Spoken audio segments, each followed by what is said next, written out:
Well, there is sort of an alternate view of how we can go between radian measure and degrees, and that is to actually go to the central definition of what a radian is in the first place. And there's a definition that says 1 radian is the measure of a central angle theta that subtends an arc S equal in length to the radius of the circle. And you think to yourself, huh?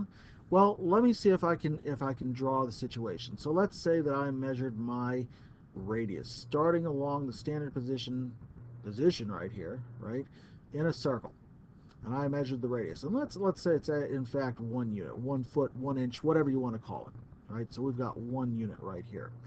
Now I take that 1 unit, and what I do is I wrap it around the outside of this circle, right? Kind of like wrapping a wet piece of spaghetti around a cylinder. So I'm going to take this wet piece of spaghetti right here and wrap it around the outside of this particular can, right? And then what's going to happen is that I'm going to form an angle. So there's an angle that is formed by taking the tip of this measurement right here and letting it meet the x-axis. All right. The measure of this angle subtends this arc, and that is the same length as the radius, right? So this radius right here and this arc length are exactly the same. Well, what is the measure of that angle? That happens to be exactly 1 radian.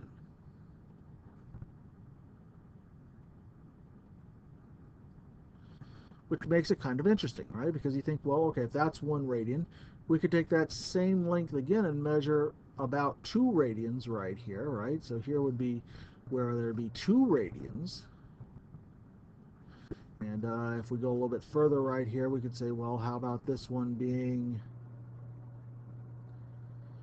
3 radians right here, right? 3 radians ends right here. That kind of makes sense, right? Because what's right here? Well, this is pi, and pi is 3 and some change, 3.14159, in fact, and a little bit more. But 3 and some change right here, right? So, and then we can keep going around the circle right here, right? Let's go another radian right here, right? Let's go one more radian right here. Here's 4 radians. If we go a little bit further right here, how about calling this 5 radians right here? That's in yellow. It's not a very good color for this.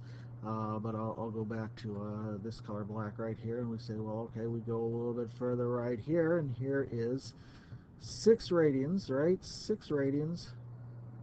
And of course that makes sense because here's 2 pi radians, and 2 pi is, well, 6 and some change. 6.28 equals 2 pi. Right, so now we can kind of see, oh, that's where that measure comes from. Very good. So now, right, we have this way of measuring this thing, and we've also developed another relationship, and that is this one. The arc length of a circle is equal to the radius of the circle times the angle, as long as that angle is in radians. So that means we actually have a way of rotating. Let's say I've got a circle that has a radius of 15 centimeters and has a central angle of 70 degrees. Well, how could I handle that? What I'm going to do is that, of course, I'm going to change my angle from degrees into radians. I need radians in order to be able to do this. So let's convert that. That's what's multiplying by pi and dividing by 180. And if I simplify that fraction, that's the angle 7 pi over 18 radians. So if I wanted my arc length that goes with this one, my arc length is going to be 15 centimeters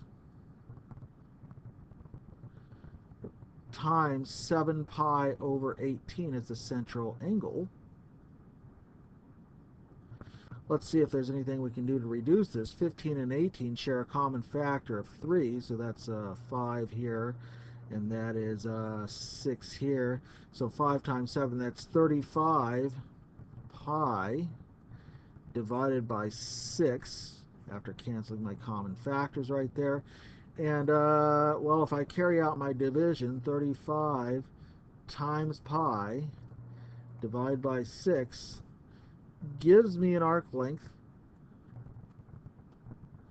of 18.33. Let's say about 18.33 centimeters. So the relationship between arc length, radius, and central angle is actually a very, very closely knit one to our whole definition of radians.